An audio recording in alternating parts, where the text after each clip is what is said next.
What's up, guys? It's your girl Matt Cox with Maccouture Crafting, and yes, I finally got around to doing this. Now, this has been on my list of things to do. It just kind of happened that it all happened at the right time, you know? This is a Wednesday inspired. So it started off kind of Addams Family. I saw this pattern, and I've always wanted to do it dark. And what I mean is in a dark aesthetic. And I kept running around saying, I'm defiling this lady's pattern. But it came out so interesting. It's so weird. It's so wrong. But if you know, you know. So I just want to talk about Robin Pickens, who is the designer of this pattern. She is a quiltress. She's been doing this for a while, and her patterns are some of the best patterns, period. They're the best written. They're the best designed. She nails patterns. She's just really good at it. When I say really good, she is one of my favorite pattern designers.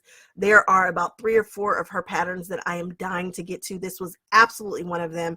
She's got a diamond pattern that's just sick. It's just like the sickest pattern ever.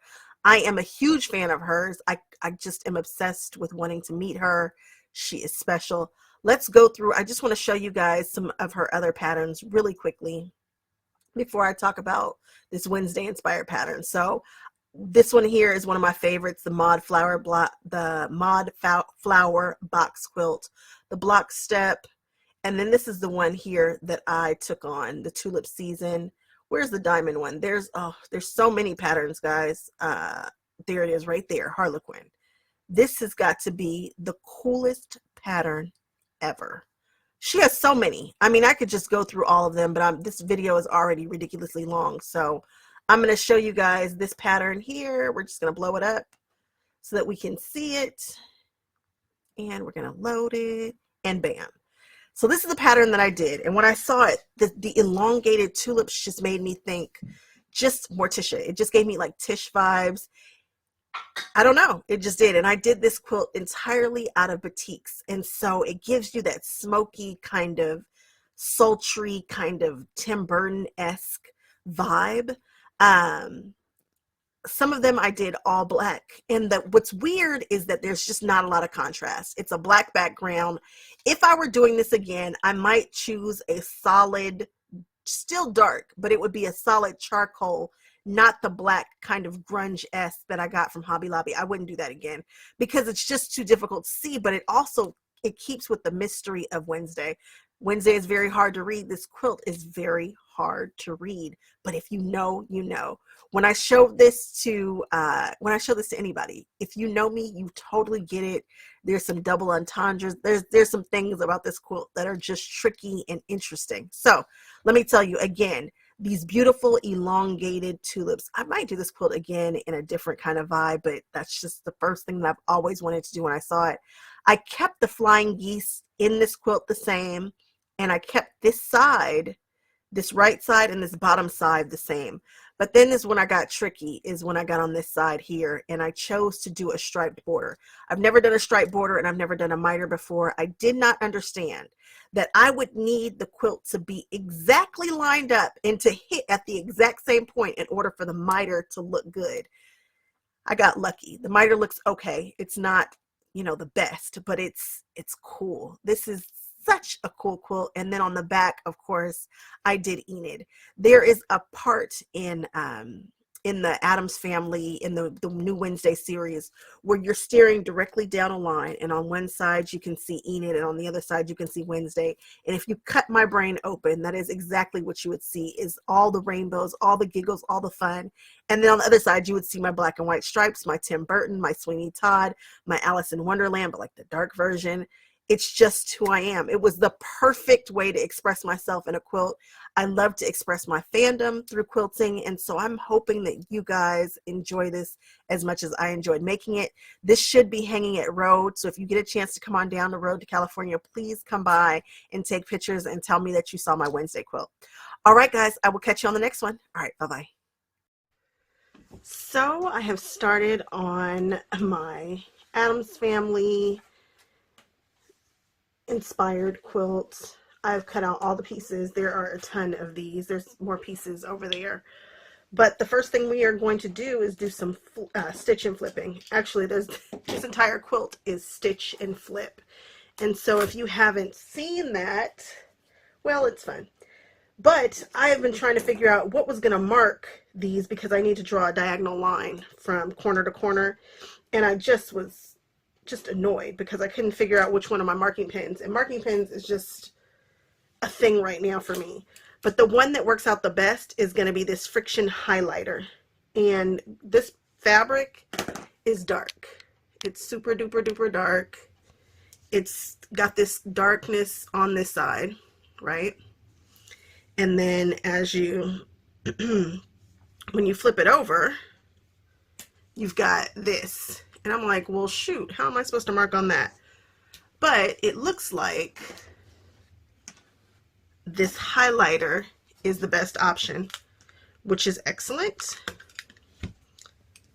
Not a problem because we have it and it's juicy. And again, I'm going to be doing a ton of stitch and flipping, like a ton of it. So I'm just lining up my ruler and we're just going to draw a line like that diagonally. Then I'm going to take one of the center flower petals, and it's a batik, so it really doesn't matter which side I work on. We got some lint on this side. Are we going to pick off the lint? There we go. Okay, let's just ignore that. All right. With the right side facing down, we are going to align this way with this up in the corner like this. And then after I stitch it, I will flip it and cut it. And then we will put another one like this and stitch and flip it. And then we will have our corners. Let's do it. So I have sewn on that bright pink line. Now I'm going to take this ruler. I'm so happy to have this ruler. It's one of my absolute favorites. Even though it's not Quilter Select, this is my most used ruler of all time. And it's the 4.5 by 4.5 Creative Grades ruler. And I'm just going to chop off. So we've sewn down this line. There's the fabric right here and the fabric right here. Somebody is going to say that I should keep all of these little triangles. But they are very, very tiny for a crumb quilt or something. And you just cut that off, okay? And then after you cut that off, you are going to flip it back. And I'm going to hit it with a little heat. I'm just going to flip it back, hit it with a little heat.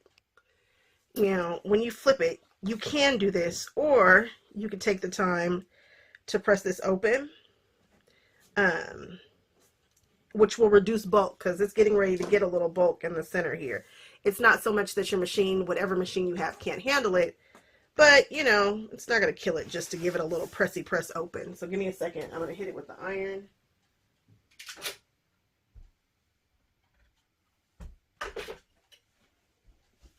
And I just press that guy open on the back. The instructions don't say to do that, but I already know that there will be some bulk here, and I can. I've got my little by Annie, also another tool that I absolutely love, but we'll talk about those on my tools that I have to have.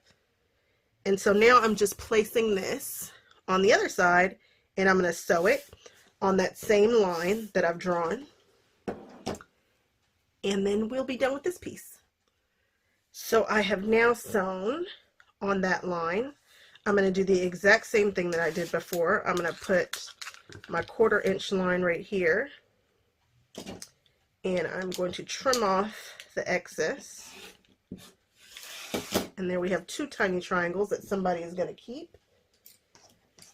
I'm going to flip this over to the back, push it over, flip it over to the back, and I am just going to open it up.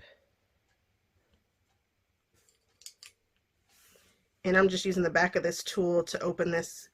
And yes, I am actually happy that I pressed that open because I just think it's going to make a much flatter quilt top. All right, I'm going to hit it with some heat.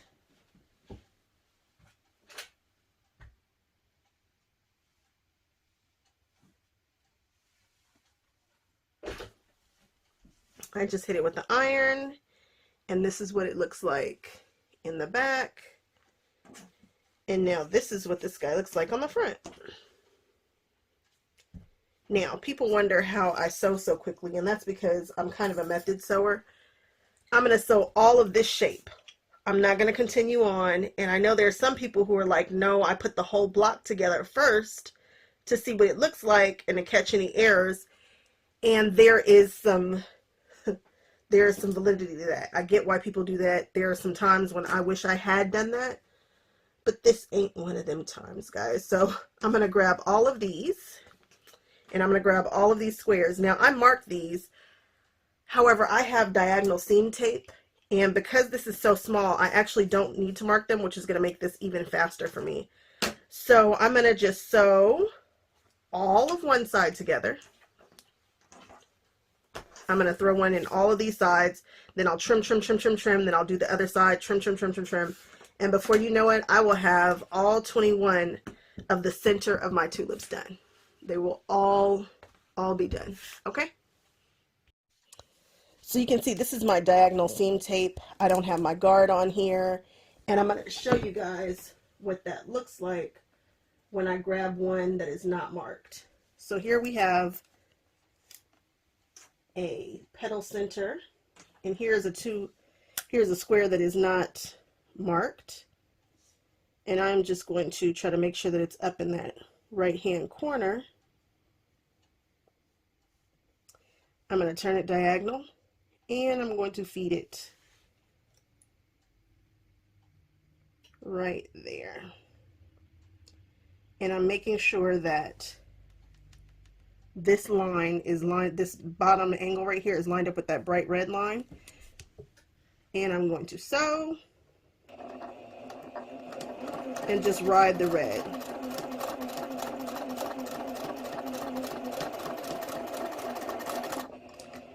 And then I'm probably not even going to clip my thread. I'll probably just grab another one in the same top right.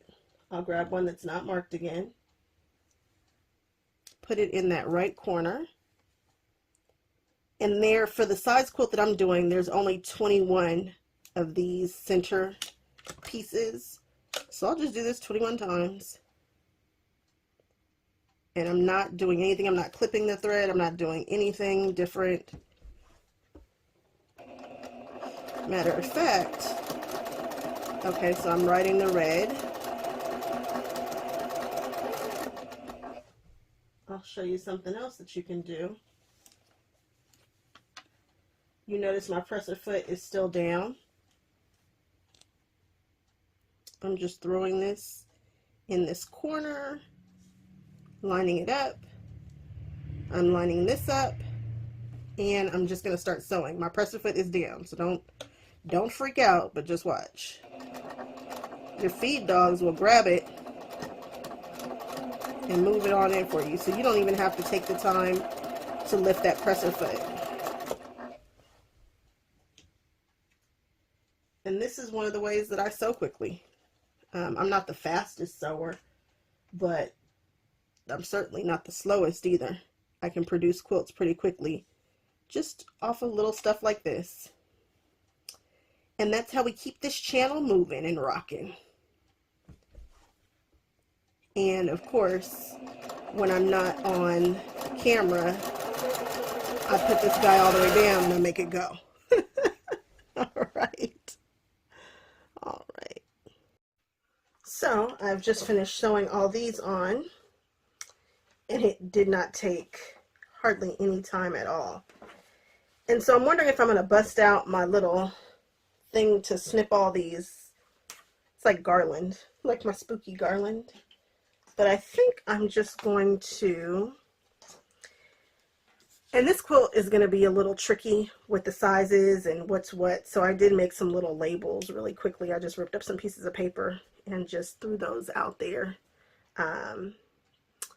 Yeah, just to keep them, just to make sure that I knew what was what. But I think I'm just going to leave this like this and just hit this with that.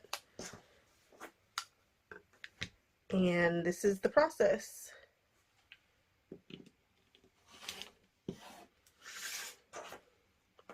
And then we'll press them all, and that will be that.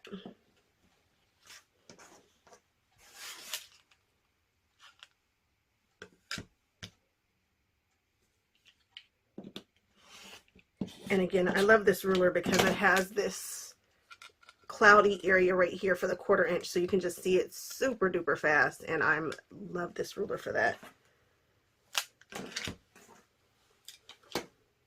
So now I'm going to work on the side petals. Now for these, they are going to be in pairs, so I'm going to take 2 of each of these and lay them out so that I don't get confused, especially since I am not marking these because I just don't need to. Although for this one, it kind of feels like I should. But you take a square and you put it there. And you're going to sew from one end to the other end. On this one, you're going to sew from this end to that end. And you're going to do the same thing for the bottom. So this is for the sides of the petals.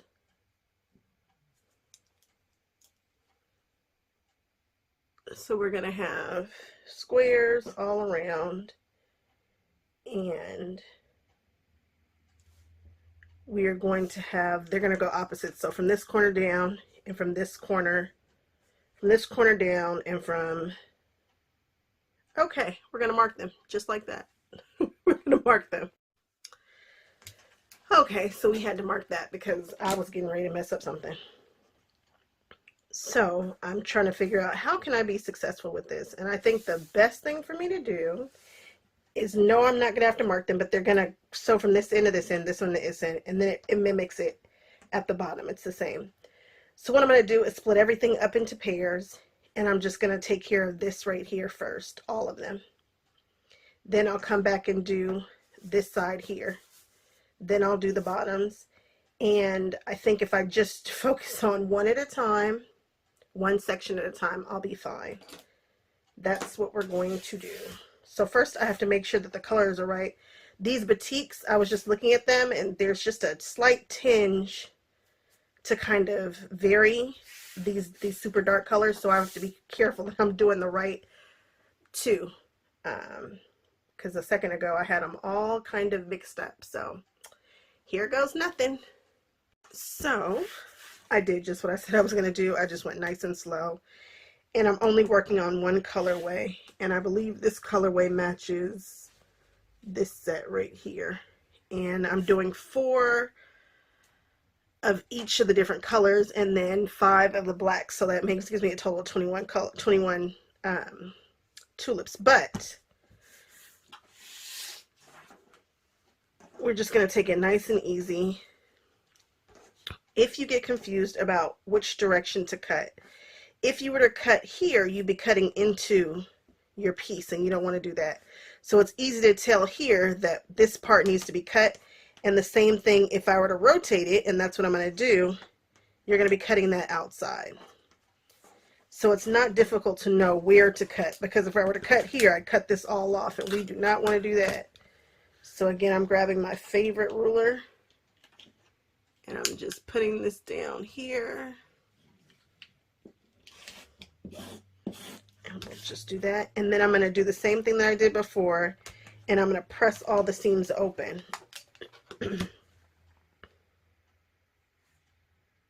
And that will be nice and easy. So this will go this way, and this will go this way. And that's what we're looking for. Okay.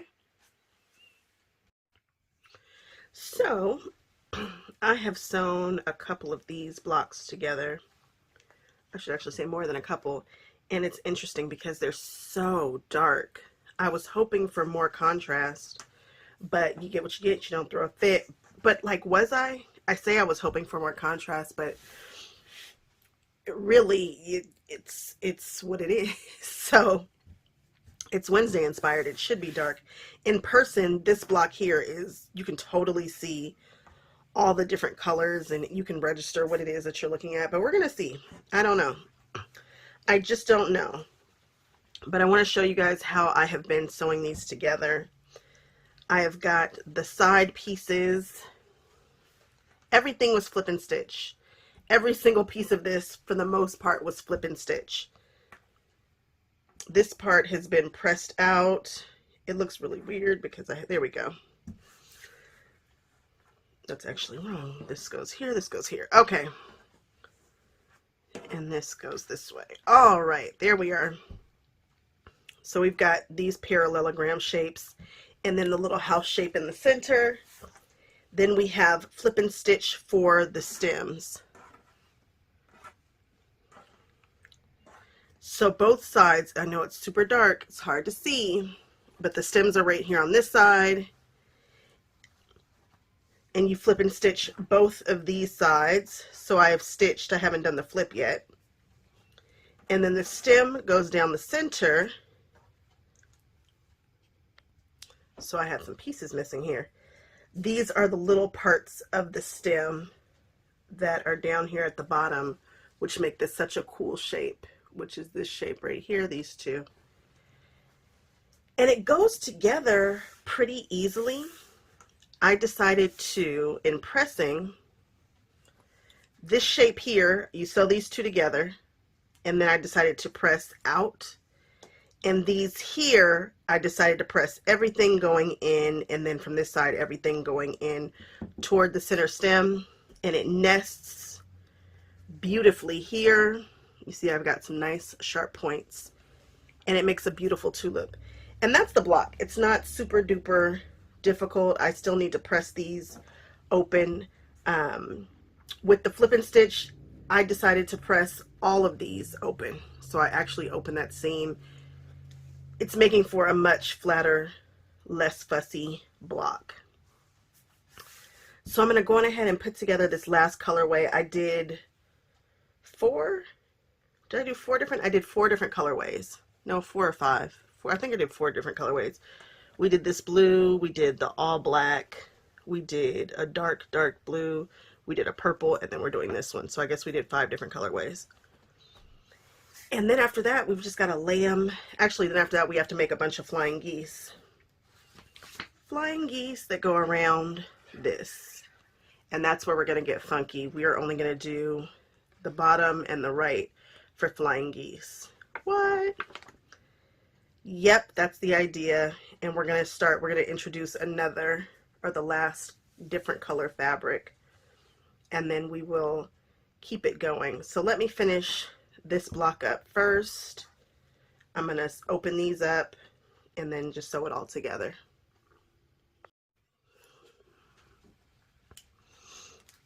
I just want to show you guys, I wasn't sure if I recorded me opening up the seams before.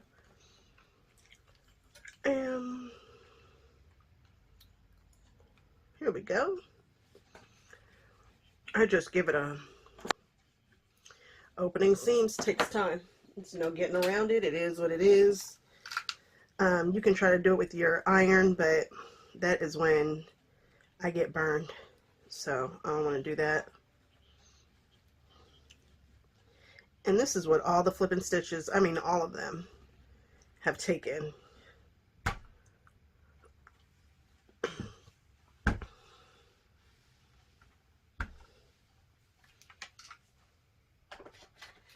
And that is that. These are so important to get right. I had to really stare at them to realize which one goes where, and I was very, very cautious about it. That's why I have piles that are separated. These piles over here, these piles over here, so that when it comes time to lay out the block, I don't get that messed up, because this is one that, because of how dark it is, it's even easier to get it all combobulated. So I'm going to open up the rest of all of these, and then I'm going to sew those together, and then we'll lay it out. I'll show you guys. Okay, so here we are just going to sew all these together. Everything needs to be sewn together. Like, I can't stress enough, be careful with these bottoms. And it's so dark, I know it's difficult to tell, but this angle, and this angle are all the same. This angle is all the same. All right, I'm gonna show you guys. This one up here really doesn't matter. I just sew one side, then sew the other side, and then I'll show you how I press it. Down here, it's a little more interesting the way that I sew it together. The right side has been sewn on. Now I'm going to grab the left-hand side and just sew that on, and then I'll be right back. Okay, so I sewed this one on first, then I just plopped that one on and I sewed it on, and I want to make them go out. So if you want to make them go out, put these with both of them facing up, and I just set everything by just hitting it with an iron while it's closed.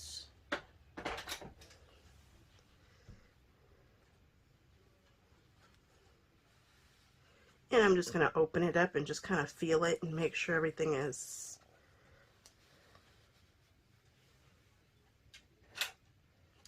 and then we'll pull this out and press it.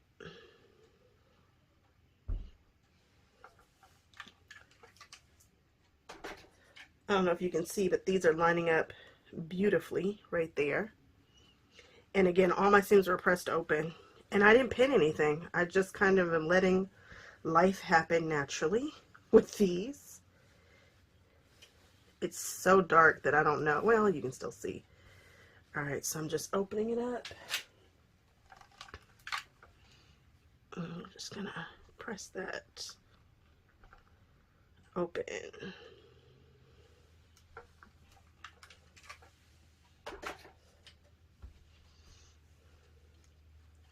And we have a beautiful, beautiful tulip top. I know, it's hard to see with the lighting. Okay, so I'm going to do that with all of these, and then I will show you guys what we're going to do at the bottom. So, again, I've laid these out. I haven't moved them. Okay. All right, here we go. I just can't stress enough for this particular pattern. Be careful so you don't have to do any seam ripping. These angles are the same. This angle right here, this angle, and they sit on the left hand side, these sit on the right.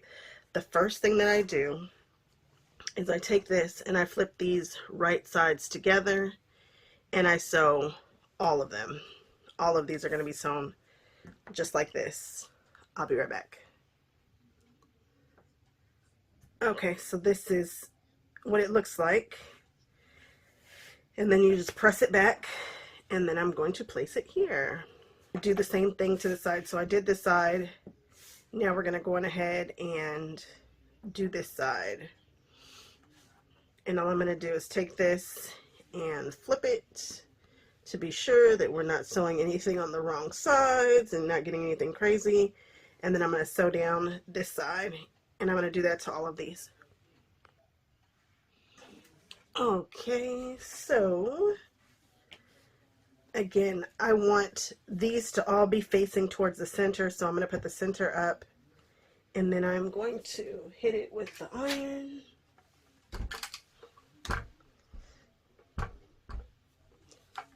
And then we're just going to peel it back a bit.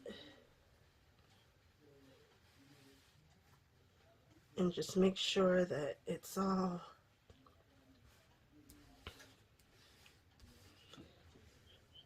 pushed back,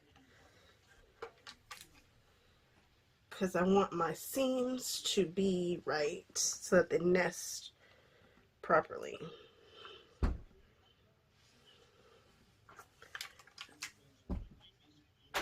Okay.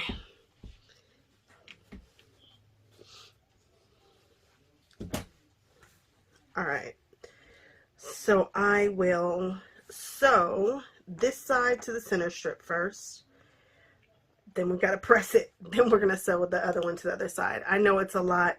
Some people will just sew it all together and then press it. I can't do that and get decent results. They just don't look great.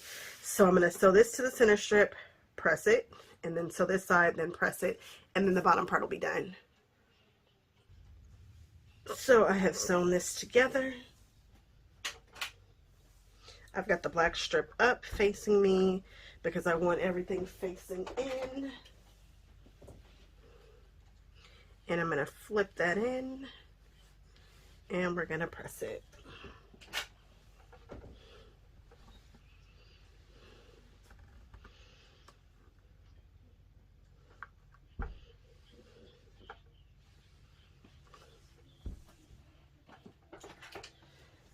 Now I'm going to sew the other side.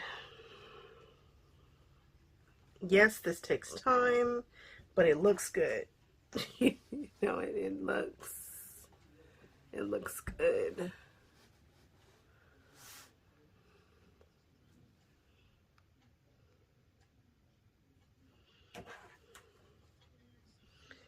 All right, we're going to take this and flip this over.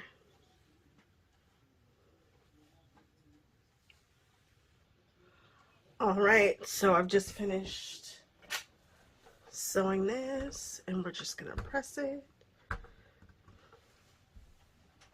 And the black is up, and we're just going to roll it back. And I'm just making sure that there are no lumps and bumps. And I'm going to press and press again, and that looks good.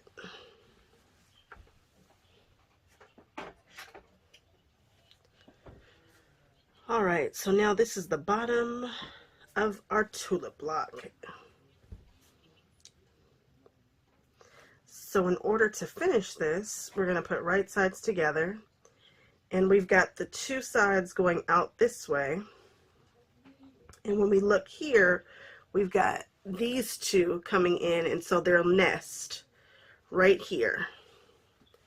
I'm going to pin these all in place, and then I'm going to sew down here.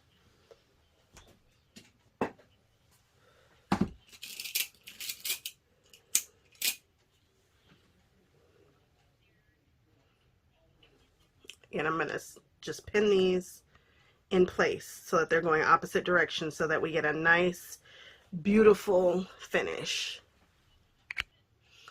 All right, so I've just sewn this through, which is great. All the seams stayed where they needed to.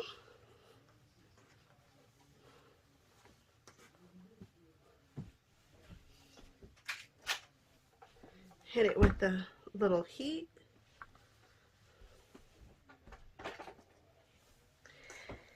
It doesn't matter, you're not matching this up with anything, so if you do the leaves, it just doesn't matter. There's nothing to match this seam up with when we put it all together, because there's some lovely sashing. All right, that looks excellent. Excellent. So we flip it back, and we're gonna hit it with some serious heat, so it lays nice and flat.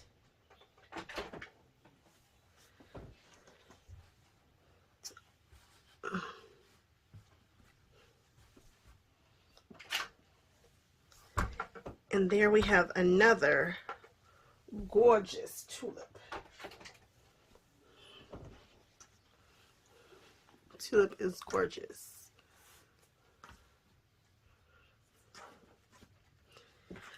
So now we have another colorway. So I've got to put them all together, because obviously I did not do that as I was going along, but this looks good. These are so cool. They're so dark. They're so sultry. All right. Okay, so now we have all 5 of our colors. This one is the purple one. This one is a very dark gray blue. This is all black. There are 5 of these. This is the brightest blue, beautiful, and then this one is like a blue-green. They all have green leaves except for this one. This entire tulip is black. All the colored batiks have black stems and green leaves, and then this one here, actually this black is a batik too. It's a dyed batik. It's Hoffman. They're all Hoffman batiks. And the background fabric is by Hobby. It's actually from Hobby Lobby. And this is an all black with black leaves, a black stem. They all have black stems, every single one of them. And now I'm getting ready to figure out if I can get these stripes to work in to the flying geese. Let's see how that works out. They shouldn't take me too long. I'll show you guys how I'm going to do them. And then I need to figure out how I'm going to lay these out. This one, oh, this is so pretty in person. I know it just looks all black. I'm sure it just looks all black on camera. I can't see it, but I'm going to assume that that's how it looks, but we'll see. All right, so this is an Andover by Kim Schaefer, and I feel like she made this specifically for me. I love this. I'm going to make the flying geese out of this, at least I think I am. I need to probably look at it a little bit for a second. Hold on. So I've just finished looking at this a bit, and I realized that the way that the stripes are lining up is not how I want to use them. I want them to all appear up and down in this quilt. So I'm not going to give you the measurements for the flying geese, but let's just say that it is a, I don't know, 2.5 by 4.5 rectangle. I am going to cut this on the short side and then take the longest measurement from the, I'll show you, so that they're up and down. So if I were to just cut, you know, the 4-inch right here, I would be using this like this, and I don't want that at all. I want the stripes to be running up and down, north and south, vertical. Bear with me, I'm going to show you how I cut this right now. So I've done a little bit of calculating and I figured out what I need. And so I'm getting ready to chop her up for the flying geese portion of this, which really isn't going to take me very much fabric at all. Not the way that this comes together. So here we go. I'm cutting my strips this way, and I'm cutting the shortest length as opposed to the longest, right? The shortest this way. Okay, so now with this, I want to be sure that it is not perfectly, I don't want it to land perfectly like this or anything, so I was trying to make sure that these were straight as in vertical, and they're pretty straight. I can see that this one's kind of got a little, but not enough for anybody to notice in regards to it being straight up and down, but I don't want it to land directly here. I would want it to land a little off center. I don't want it to be so, I don't want to feel pressured to make it perfect in regards to how far they are. So this is, actually this isn't even an inch, this is 3/4 of an inch, which is perfect. So it's not gonna, we don't even have to worry about that. No worries. So I'm just gonna take the,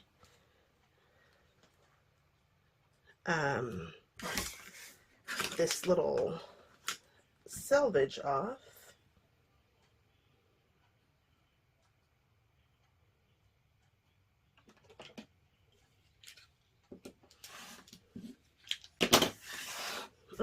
Okay, there we go. And now we are just going to start chopping.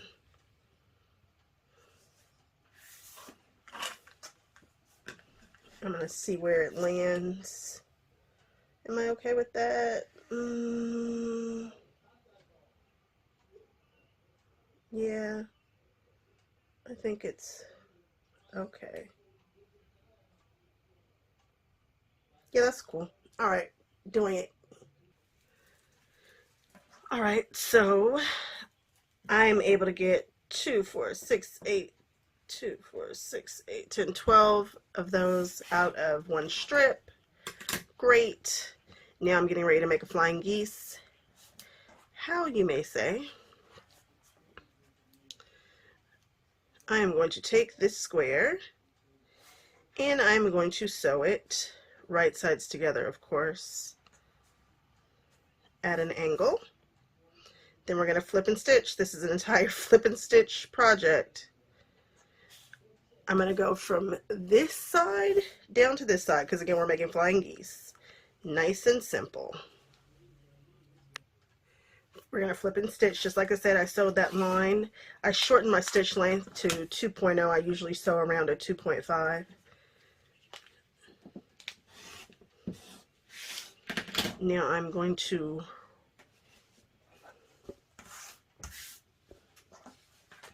I'm going to open this up with my seam. Where's my little iron? My little wood iron.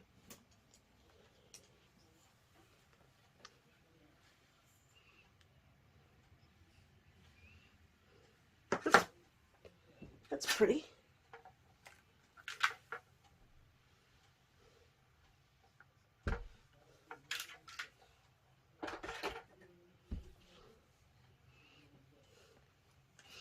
Okay, now we are going to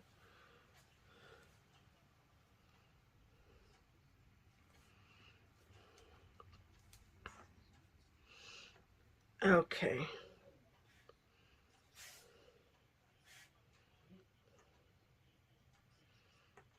Now I'm going to sew from this corner to this corner. Okay.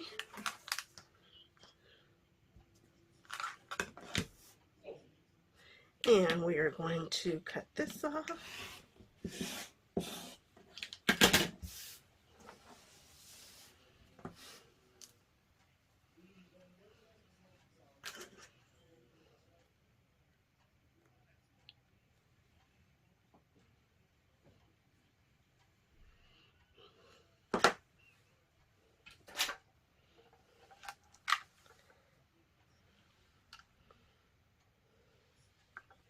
Oops, shoot.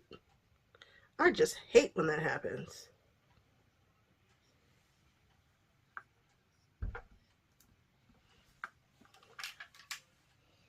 Oh, just hate that. Okay. We are going to flip you over. Okay, it's cute. A little flying geese action. Is it going to bother me that this is not directly dead center? No, I think we're going to be okay. I think I'm going to be okay. I think they are all going to be slightly askew in one way or the next, and I think I can live with that. Kind of wish the stripe was a little, I don't know. I don't know that I'd do it if I don't. I don't know how I feel just a second, but this is this little guy. It's cute. It's a cutie patootie. Yeah, but you can see that the point is not exactly lined up right there, but I didn't try to do that. I kind of wanted it off, but we're just going to do the things and keep it moving. In order to do this quickly, I am going to cut, I think I need 47 of these for the way that I'm doing it. So I'm going to cut exactly 47 of these, and then we're going to do all the right hand side chain pieced. Then I will come back and snip and press, and then do all the other side, and that's the plan. Here they are, all one side sewn, and there's no way that I'm going to cut all of these individually. So we're going to pop this guy out.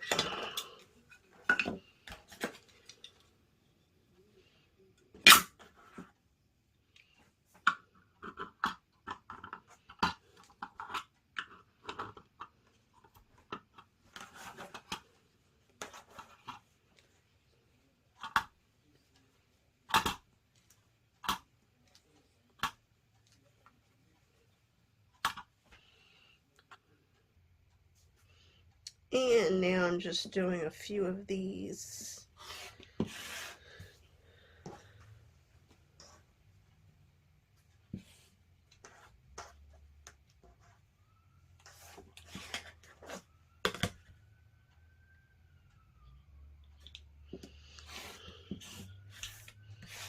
Okay.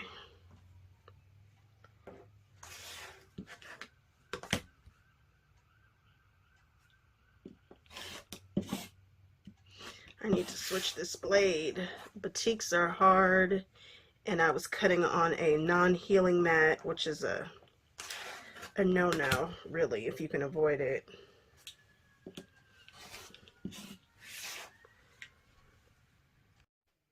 So I'm laying out for the borders right now. I've got my 7 that will go in here.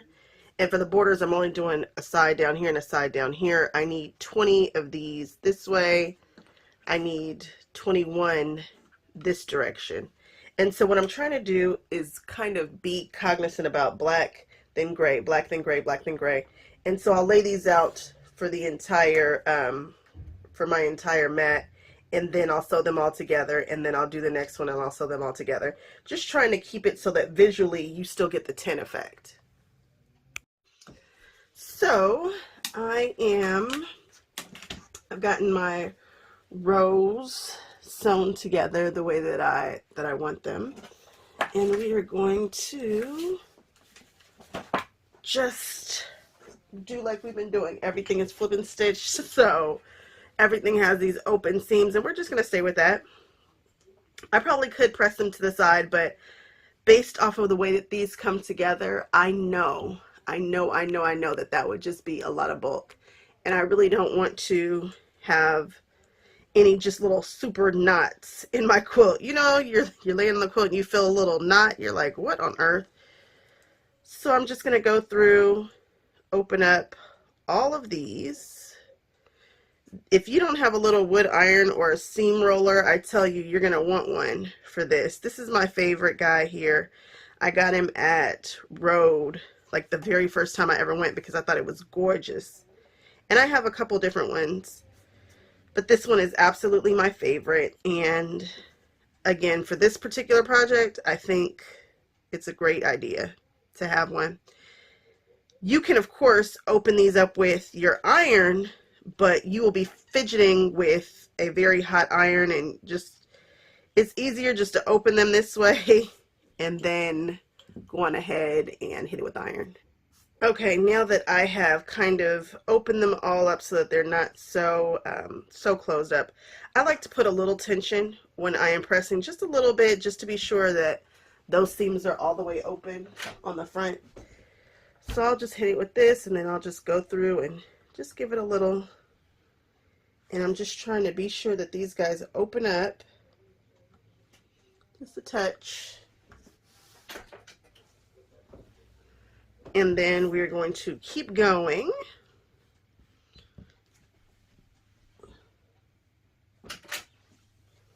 Make sure that they're flat. And we're going to keep going down the line, and then I will flip them over and give them a really good press, a really hard press, and they will come out just as flat. And I will hit them with the clapper a little bit too. I guess I can show you guys, because I definitely hit them much longer. I'm just making sure they're open right now.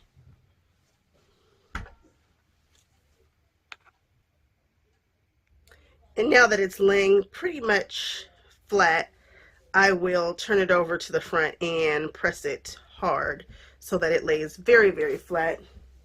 And I will clap it. I have a couple of different clappers out right now.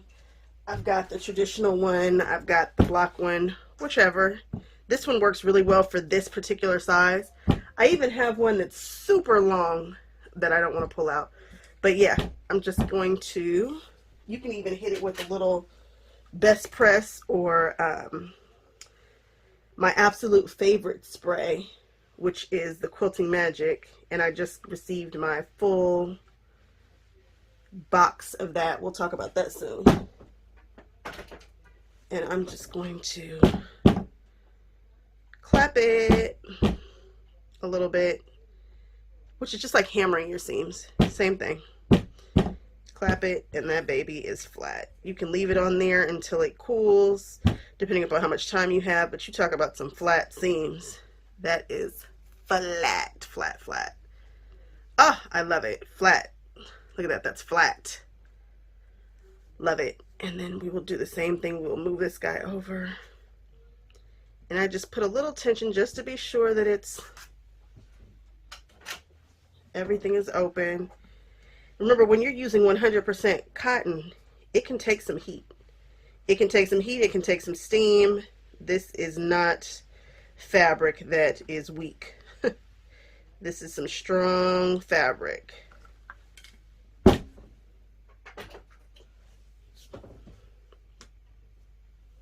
You can leave it on there. You can clap it. If you are ever at a cleaners, and you'll see, or not the cleaners, the people, the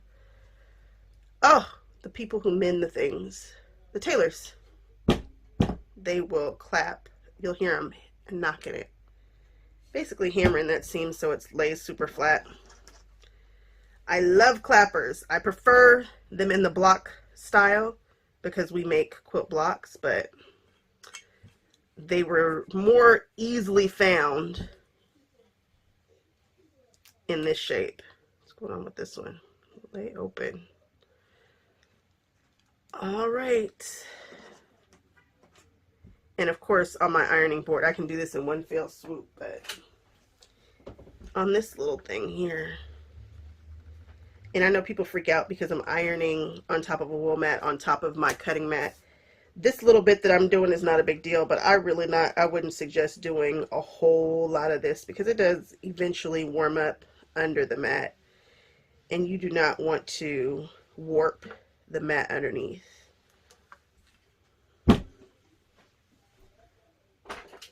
Okay, so those are the strips, and now I'm getting ready to finally put together the tulips and figure out exactly how I want them to look.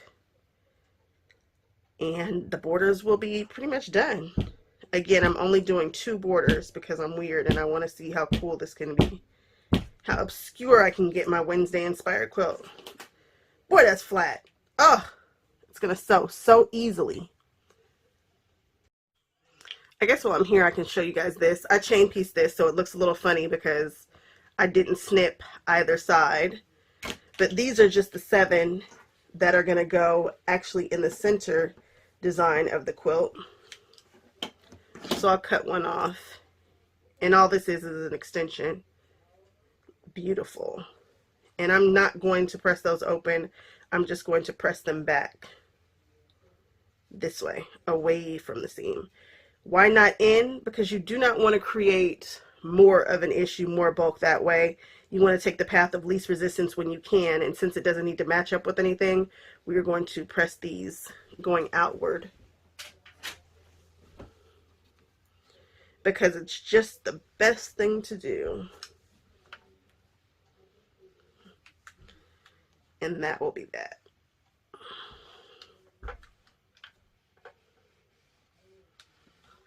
Perfect. And these will go in between some of the tulips and at the bottom. And that way it'll bring it all together. At least that's the thought, is that this will all come together. It will be cohesive. I just want to show you guys that I am sewing on the borders right now. And you really do need to take your time. And I didn't pin, but I used all of my Wonder Clips. And I'm glad that I did because it is so important to take your time and make sure that these seams are flat as they're going underneath your foot, because this boy is chunky. And so I'm just taking my time, and when I get there, I am making sure that that goes under nicely. Just something to think about. Yes, I am sitting in the dark at my computer designing. So for the border, I want to do some letters, and I really want to use my Cricut to cut them out because that's how I roll. And I'm testing 3 different fonts. If you test more than that, you will just have a mess and you'll be trying to figure out what on earth it is that you want to do, yada, yada, yada. So the first one is called BFC Spooky Ghost. The next one is Storybook, and then the one under that, which would be the actual Addams Family font, is called, I think it's called Fidham's Family. And what I don't love about that is at the height, keeping it in proportion, at the height, it just gives a lot of small pieces that will need to be cut and whatnot, and it's just asking too much. These super tiny points, when I sew them down, I can capture them, but it's just going to be a pain in the butt. So I think I'm going to go with Storybook. Even though I like the other one too, it still kind of gives me a vibe, like a, I don't know, it still kind of gives me a like a gothic vibe in my mind. The other one is a really lovely font, but no, I think we're going to go with the storybook, which is in the center, and it's going to give me a whole bunch of space. Even if I put these closer together, I can take up a lot of space. For instance, the word lovely is going to go on the top border, and I've just got it mocked up here any kind of old way. I've got that thing in the center, and I am just playing with this to see what this looks like. Yeah, and that goes across the top really nicely, and it's taking up a ton of space, and I can space it out. I mean, this letter and this letter are super far apart, but you guys get the point. It is it's big, and I like it. I like what we're doing here. I like the way that this looks, as opposed to the Addams Family one, which, to keep it in proportion, this is kind of what we would be looking at. And and I don't love that. I don't love it. I just don't. So yeah, I prefer that. Yep, I really do. So that's what we're gonna go with. Wish me luck. And it's these big shapes, nothing super small, so nothing super intricate, because I'm only cutting the letters at the height of 6 inches. And I'm going to cut the border at 6 3/4. Yep, 6 3/4. All right, let's get to doing some interfacing on the fabric and cutting it out on the Cricut. I am working on the borders that I am customizing. Everything else I've done has been the way that she wants, except for the fact that I left off 2 borders, right? So I'm working on this one, and I've made this border 6.5 inches, and I'm getting ready to take off the selvage. I'm taking off the selvage on both sides at one time, because I really don't care about what's happening on one side. Also, when I cut this, I took my chalk and I drew a 1/4 inch line right here. That's going to help me with my letter placement. I want the letters to sit right here at the bottom. It'll give them a little bit of room at the top, but for the most part, it's going to sit right at the bottom. So I just cut the selvage off of that, and this is what this end looks like, and then the chalk line is closest to me. I am going to do the same thing on this side, and then see where everything lands.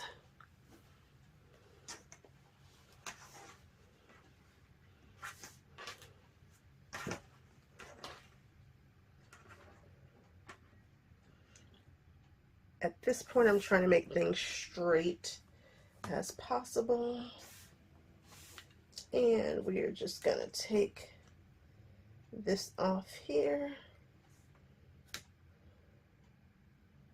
It looks pretty straight. And somebody needs to change this rolling blade. Okay. This is where it's going to get interesting. Let's see where it landed on this side.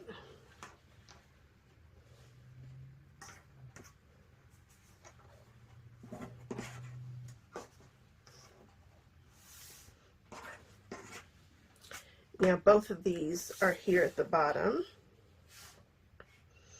and what I want is for this to look like one continuous strip. So in order for me to do that, I'm going to work on this side, and if I overlap this, okay, so how am I going to do this? I want to line this black line up with this black line, so then when I pull it back, you see this block, right? So I really want to line this up with this, so that when I open it, I see this color here. So what I'm going to do is iron on this line, and then I'm going to line that line up with this line and then sew on it. I'll show you. So I have pressed that black strip under, and I'm just going to look to see where it needs to fall, which is right there. Perfect. I'm going to literally fold this open, and I'm going to line up this black line with this line here. So I'm lining up the black lines, and then I'm going to sew directly on one of the black lines this way. No, it's not going to be a perfect 1/4 inch. I will trim afterwards. And you can see on the back where the line is. I'm just going to sew down after I pin it in place first. And then when I open it up, it should look like this, which is pretty much seamless. Okay, so I pinned it. I sewed it, back stitching on the sides, which I do when I want stuff to really line up. You see I did not trim it or anything. I just sewed straight down. Let's see if I got it on the money. Looks good. Looks very, very, very good. I'm going to open it and press it. And that will be that. I'm going to press it open. Actually, now that I've checked it and I'm cool with that, like it's all right, I'm going to take off a 1/4 inch of this to a reasonable seam allowance, because right now it's a little bit funky.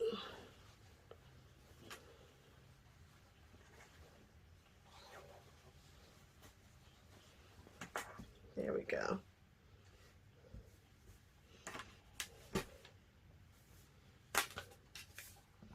I'm just going to put the 1/4 inch line on there, and we'll take it off.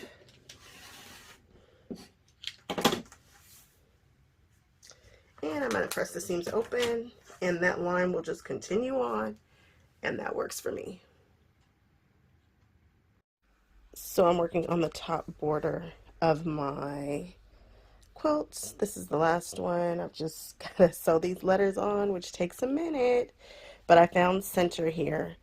Center from the right hand side. So this strip is measured super long. It's not actually measured. It's just much, much, much longer than I need it to be, because I'm going to do a mitered corner. So it's super duper long, and I found where center is first, and then I'm going to go on ahead and place the letters around that. I'm just going to work with the last 3 letters first, and then I will blanket stitch those down. And we will go from there. And you see that I have this. I just make sure that it's floating right above that. And I'm spacing it out by eye. I'm not actually measuring these. I'm just kind of, and the way that I'm going to base them down is I'm going to use some good old washable school glue. And I don't have the special tip on because I really want to get it on there. So I'm just going to straighten these out till it looks good, and then glue them down, then sew them down. So I also throw stabilizer in the very back, even though I stabilize the front with some black stabilizer on the letters. It's not sturdy enough for it to be a win, so I had to put some serious stabilizer back there so that I could sew this down without having any major issues. And now I'm just gonna cut away the stabilizer in the back. I wonder if they make this is sew-in stabilizer, not fusible. It's the sewn-in. I have sewn everything on. Looks pretty cool. It's now time to do these corners. Now, if I had done this properly, the stripes would have been running this way, not up and down. So I don't know what's going to happen in this corner. because it's not identical, and I don't know that I'm going to be able to get it identical over here. It's questionable. It's very, very questionable. I wish that I had thought it through, but I didn't, because you know what? It is what it is. So I have a super long sash going that way. I have a super long sash going this way. I stopped a 1/4 of an inch right here, so it's basically like doing a Y seam to some degree. So I'm going to fold them at a diagonal angle until they are one on top of the other. And we're going to find the 45. And I've got to pick it up and zhuzh it a little bit and play with it until I can get these on top of one another properly. And I'm going to put some weights on this so that it's not dragging all over the place. But I'm looking to get a 45 right in here.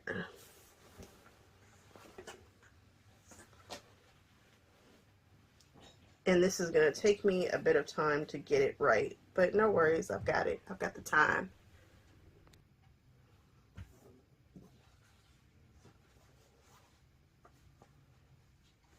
Boy, this is going to be just off. I wonder if I could pull it and tug on it to make it do right. Probably not. It's one on top of each other right now, so it's cool. Oh, I don't know if this is going to line up. It'll be interesting if it does. I'm not sure though. But I need to take this line and continue it this way. That's the goal.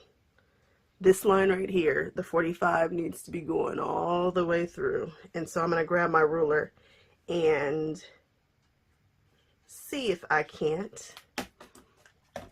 I'm scared to move this, because if I move this, then everything flies away. I need another weight. Here's one. Where's my 45? There it is. Alright, if I put my 45 here, I need to use my other 45. There it is. And we're just going to straighten it up with that. And we're going to walk it down until we are right there.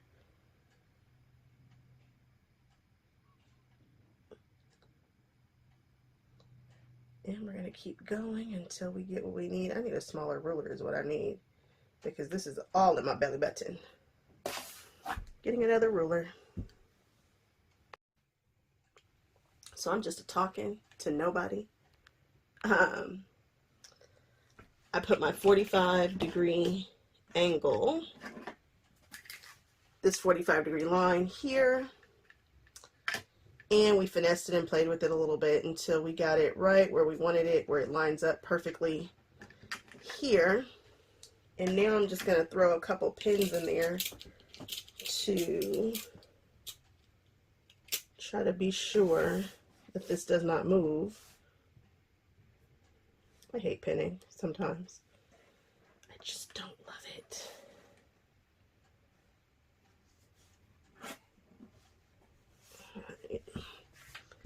I'm going to throw a couple of pins back in this way because I really don't want it moving anywhere. And then I'm going to sew directly on that line. And then we will see what we get, if we're on the money or not. I don't know. These are my clappers that I have, that I made, that are super cute and very heavy, which is what we want right here, because we don't want this quilt falling toward me.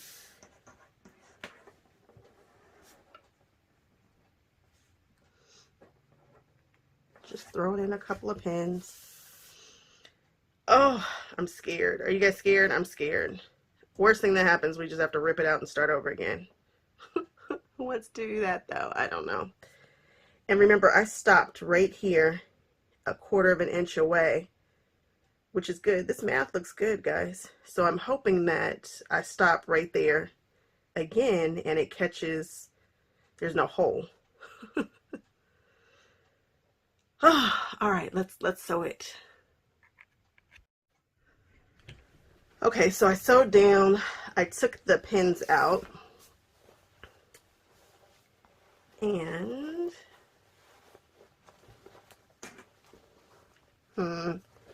it is not on, but it's not on because I don't think it can be on, not because, I don't know. Let's see here. That looks pretty good, actually. Can I live with this?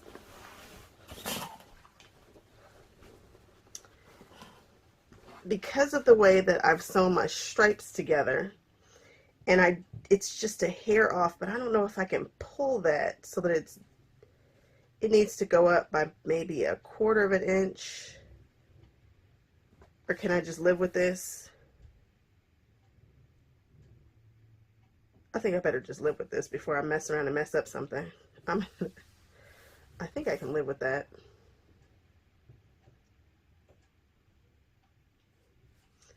I think I need to release a stitch ring. No, it's fine. Once I press it, it'll lay flat. Can I live with this?